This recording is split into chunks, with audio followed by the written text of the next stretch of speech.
Thank you. I just wanted to make sure that we all, gosh, this Michael Horton has been doing such a great job. I've been here for 15 years. I have not been a long time. In fact, I have to say this quick anecdote, if you don't mind. I remember the first time I was here, it's been so long ago, it was at the LA Film School. Yeah. In fact, I didn't know you'd left that great Jack in the Box over there that was so nice to go to. It was. There was a guy who was doing a presentation. This poor guy was trying to sell some new software or whatever, and he was a big tech guy, and he made the mistake of pulling out what was at that time a flash drive, and he was showing it off. It came off his keychain, and he was loading it up, and everyone was fascinated with the flash drive, and they kept asking all these questions about the flash drive. And it totally ruined his whole thing because everyone wanted to know where to get the flash drive.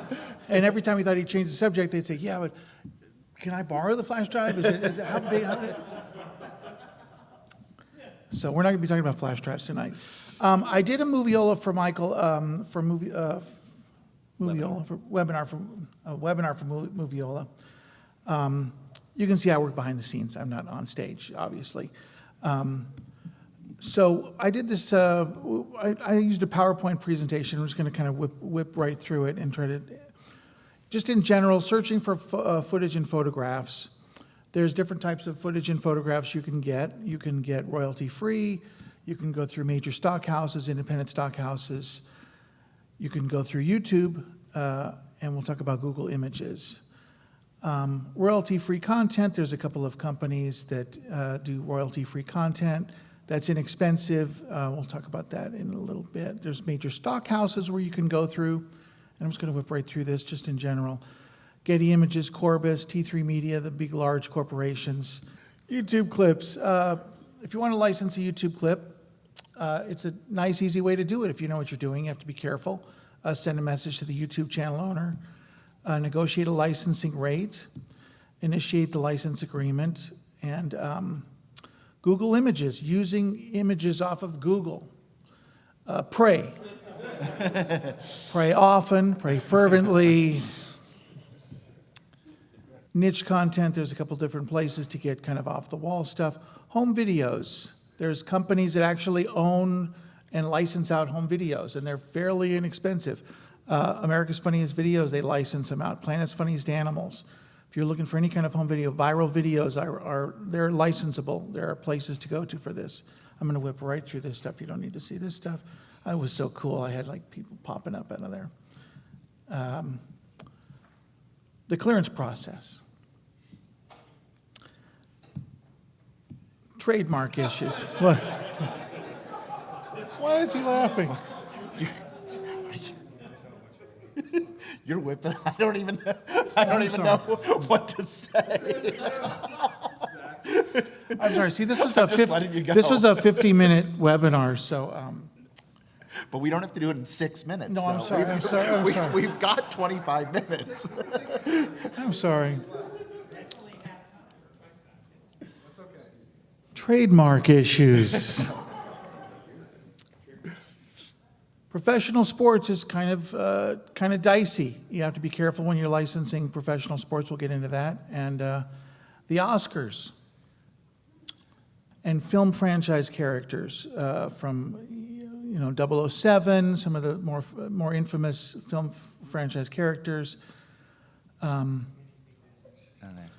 Disney versus the Oscars. Snow White versus Rob Lowe, if anyone remembers this. There was a lot of issues that came up about this. The character, it's a protected trademark. All of their characters are protected, but obviously Snow White is their ultimate protected. It was exploited for entertainment purposes too. That was the biggest damage of it, is that it wasn't used for any kind of educational purposes. They tried to use it for entertainment purposes. If anyone remembered the bit with Rob Lowe, it was not entertaining. In fact, there was a horrific, embarrassing result, which actually kind of caused damages to. That's what Disney inferred, was that it caused damages to Disney and its brand. Thank you. Who said that? Impressive. Thank you. And it became late night fodder. Destroyed the brand. Come on, when was the last time you saw this? Década de 40 e 50. Starring in cartoons every night and day. But you said goodbye to Grumpy and Sleepy. Left the dwarves behind, came to town to stay. Big lights keep on burning. Cameras keep on turning. Ooh, rolling, rolling. Vários artistas célebres nos musicais da década de. That is an example of the worst possible case scenario of using something illegally, using it for entertainment purposes, and then actually maligning the subject and destroying it and making it a laughing stock. That was the Oscars. The Academy was sued. Directors and writers, and in my business, there's always writers, and you can vouch for this, who are always citing like, oh, don't worry, we'll say this, and we'll defend this, and we can say this. No one's going to be coming to these people, these writers and directors, and they'll just go straight to the Academy and sue, which is what they did. Parody has to be clever, and parody has to be It has to make you laugh. funny. No. And I really do think that the funnier it is and the better it is better for your argument. I think it kind of, will you agree that the worse job they did made it worse for them? Well, yeah, but no, there is absolutely, there are actually exceptions for parody, and there are things that you can do under parody if they are for entertainment purposes. You can't do parodies for like for advertising uses to sell things. You can't. When I was head of media licensing at MGM for 6 years, and there was a commercial that was done that parodied Rocky, and they came to us but it was used to sell cars. And so we said, no, once you're selling a car, once you're selling a product with it, you've moved out of parody and into making money. But Saturday Night Live lives off parody. A lot of stuff like that lives off of parody, and something like that, they get away with a lot more. A lot of it too, and I think this is in the slide coming up. A lot of it is risk assessment. I work on a show now where the attorneys are unbelievable. I'm conservative, and these attorneys make me look like, use anything for any time, any you want. They're just really conservative. The last show that I worked on, not so conservative. So it all just kind of comes down to risk assessment. And Steve and I aren't attorneys, but we work closely with the attorneys, and it all just, a lot of it comes down to risk assessment sometimes. So. Next subject, copyright. There are different brands of when we're licensing and getting permission to use footage and materials.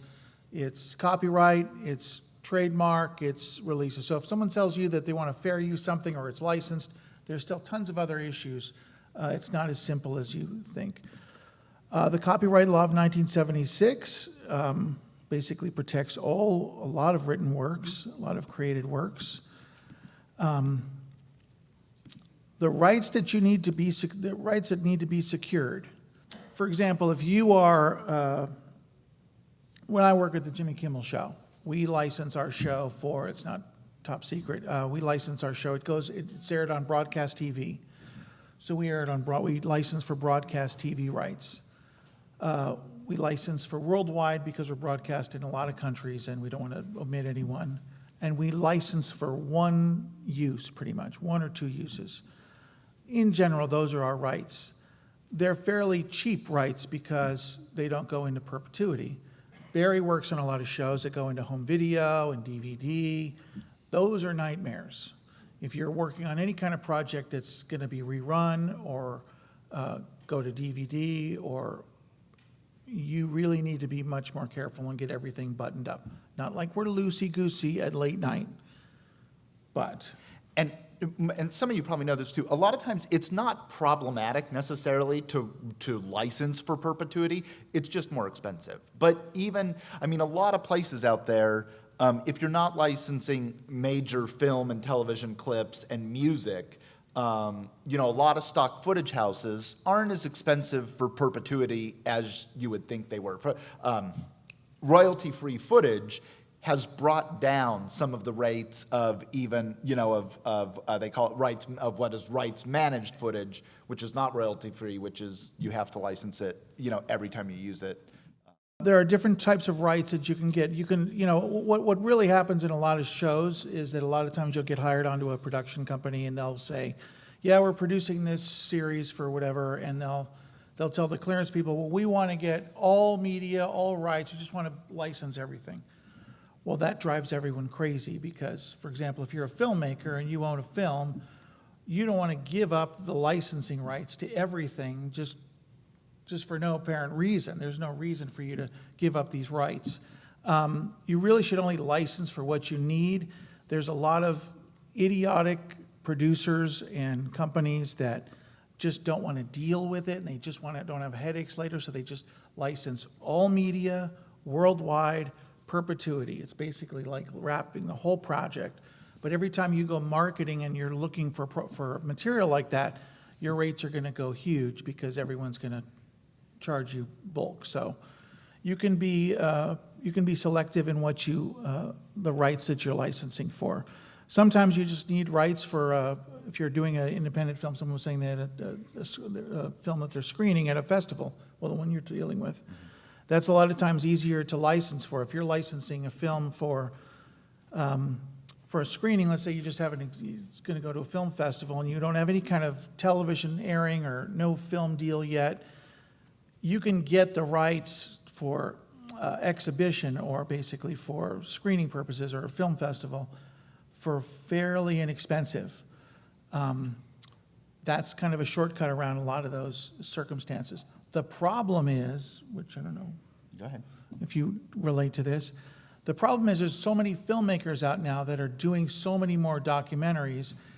They are licensing so much more material, and they're licensing, and they're saying to the film company, oh, we'll come back to you if it gets sold on cable and if we make a deal and whatever. And so they license it for this little cheap rate for the exhibit rate, and then it gets sold to a big company, and then they run away and they take the money and they don't come back to the stock footage company or the production company or the owner of the content to re-license the rights for the appropriate terms that they need to have. Does that make sense? And the sad thing is there's a lot of companies that are, and independent people that are licensing their content to these films that are just, I'm just going to do it in a little exhibit, a little film festival, and then it gets sold all over the place. And by the time someone tries to figure out how to track down where the money is, the people are gone, and it's already up to a distributor, and But that doesn't clear you. Not at all. No. No, No, no, not at all. No, because your agreement with whoever the distributor is, says that you've secured all the rights that you need to secure. And then if they go back in the process of looking through all your documents and they say, hey, you only license this for film festivals, I do freelance work every once in a while for Samuel Goldwyn films, and that happened for something we were doing, and we went back and they said, no, we have all the rights, and I was examining all the paperwork, and I said, you've only got film festivals for 2 years on this, you need to go back and get them, or else actually you're in breach of contract, so they do.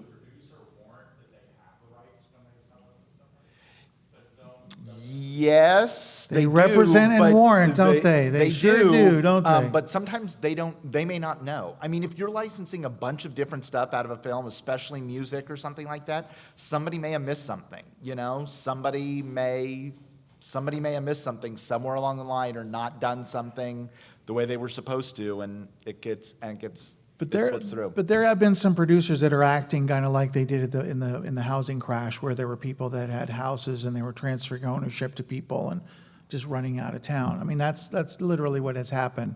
A lot of people are, oh, sure, I'll rep and warrant that I'm doing this. They get the check and they take off, which looks like what happened to you. It's very common. Right. It's a mistake. It's not it's not an error or omission. Right. It's a Licensing requirements. Make sure that when you're licensing a clip that the person represents and warrants that they own the footage or that they can represent the footage.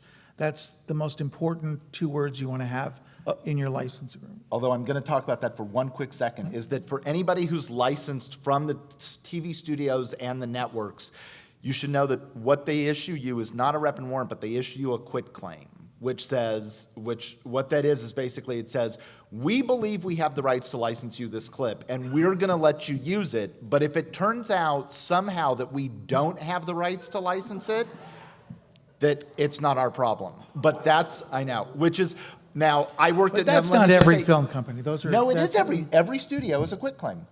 Not one of the 7 major studios and the minis will do anything but a quit claim. They only grant licenses if it's a very large. I can't even. It's kind of hard to say, but it's most of them. 95% of them are quit claims. Now, again, I worked at MGM for 6 years. We never had that happen. It never did anybody come back and say, you licensed this clip to so and so, and you didn't have the rights to do it. So, I mean, 6 years isn't a lot of time, but but I don't think it happens that often. But that's just the way they were, because they don't want to take the liability, even if they actually own it, which even is if they ridiculous. actually own it. Copyright indemnification is important. Right to modify or alter, that's also something kind of tricky. You want to make sure that if you're doing something with the footage, like you happen to want to put someone's head on someone's body, or you want to change the context or something, that you actually have the right to modify or alter that footage. A lot of companies now are saying that you cannot do that because they don't want that footage to wind up being misconstrued and used in different contexts. For example, using police dash cam footage on a show and then saying, oh, look, did you see Wesley Snipes last week robbing a bank or whatever, something ridiculous. See, I'm not a writer. Something like that, where some company or some police agency is licensing you the rights, but they're saying you can't modify or alter it. So that's something to be very careful of. Public domain. Government-produced works, that's anything from the government, that's anything the Department of Defense, Yeah, NASA, all those shots from Mars right now are all totally public domain. You can And just all- use and all of enjoy those, them. All of those branches of the government now, a lot of them have great websites where you can find great video, great stills, things like that, and it's amazing how they've really come into it, and it's all free. It's not all free, but most of it's free. And uncopyrighted works, that's just works that people did not register at their time, and there's some famous films that have been never registered and are in the public domain. People use them a lot. There are a lot of old science fiction films. You kind of tend to see the same films being used in TV monitors in the 50s. It's always just some person that forgot to license it, so now it just becomes the TV fodder, just the TV monitor in every 50s sitcom. Good fair use arguments. Now this applies to television. It does apply to film indeed as well. There are not as many for film because film, again, is in perpetuity. Film is forever. So you have to be very careful about using footage in your films.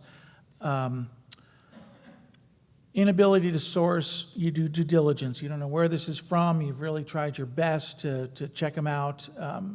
You've done some research. You've documented all of our letters and emails that we've tried to find. In case anyone comes back to us, we could say, oh, we tried to find you. You're a little bit you have a better case to not have damages against you if you can indeed show that good faith, that you tried, you're not a bad guy, you wanted to find them.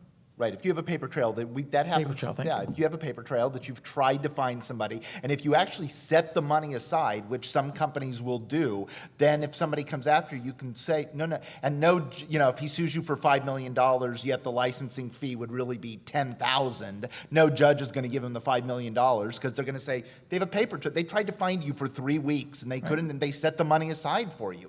There's going to be a little bit of a penalty, but you're going to take the $15,000 instead of the $10,000 and shut up. If you're at the news and the riots happen and you get the Rodney King video, you can show that. That's news reporting. When Rodney King died, in order to kind of explain the whole context to your audience about why Rodney King is famous, you would kind of need to show that video. Where that does not work is in Malcolm X? Yeah. Malcolm X was when they used the Rodney King video in the beginning of that film. That was purely for entertainment purposes. You're not you don't need to use that in there, and that clip should have been licensed from the company, from the person that owned it. He said we have 2 minutes. Oh, okay. Okay. Oh, yeah, we. We can talk about the rest of the criticism is always important. Yeah. Should we talk about us? Yeah. Okay, go ahead. So we'll just talk about us now. Just forget this. And whole we thing. will, again, it's a half an hour break? Is that what you've?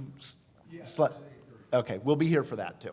And there's tons of different different subjects that I know that you guys broach. You have different scenarios of where you're coming from. So we'd be happy to give you some advice, just as long as you don't come back and sue us if you get in trouble. Another point on that slide, or is that done? Comment. That means a good when you're showing footage and you're commenting on it. Jimmy Kimmel will show a video that happened on the news and he'll make a comment on it. Tosh does it a lot. They just show videos and they comment on it. They show a lot of YouTube videos. That's questionable. I don't know about that. I don't know if there's a real legitimate reason to show a cat peeing on a toilet, and saying that, well, that's just really important news. I had to comment on that and I had to show that to the audience. But footage of a riot or something that, has kind of taken the nation by storm by like some silly kid that's just become a huge internet sensation, then yeah, that there is a little bit of a leeway in showing that video on a show and properly commenting on it. Barry's basically a licensor. I'm basically a licensee. I'm a producer. I work on the editorial side and finding footage. He's basically works for most of his career on the licensing side, providing the video. And one of the things we noticed is that in our circles, he's part of a big licensing organization, and there's kind of licensors, kind of established little groups, and clearance and research people, Producers Guild, they have their little groups together, but no one really brings the groups together. And we were frustrated at how expensive a lot of these associations are. They're a couple $100 a year, sometimes at the minimum. And so what we did is we created a trade association back in last June. We just launched it. And we only charge $40 a piece. And our point is to just grab a huge net and include everyone into the mix who wants to know about third-party footage. Researchers, clearance people, producers, writers, directors, editors, attorneys on the production side. Then on the licensing side, we also include not just stock footage companies, but people who own their own footage, or independent cameramen, sports agencies, news agencies, and production companies that own their own footage that have done deals to networks and still have all their footage that they've shot and owned and they can monetize. So it's about kind of bringing everyone together. We can make requests to each other and kind of save the middleman. We're just doing it for $40. We just thought I wanted to do it for $20, but Barry was going to kill me. I just wanted to try to find a way to just get a lot of people. We already have about 200 members, and we have a lot of local events, and we hope you guys sign up. We're dropping it to, it's ridiculous to discount it because it's only $40. So we thought, well, we'll take it to $35, but it seems silly even discounting it $5. It seems ridiculous. But anyway, we'd like you to, if you guys are interested in knowing more about it, we have some local events coming up, 3 or 4 events through March. It's called AMCUP, the Association of Media Content Users and Providers. We have a pretty good website, so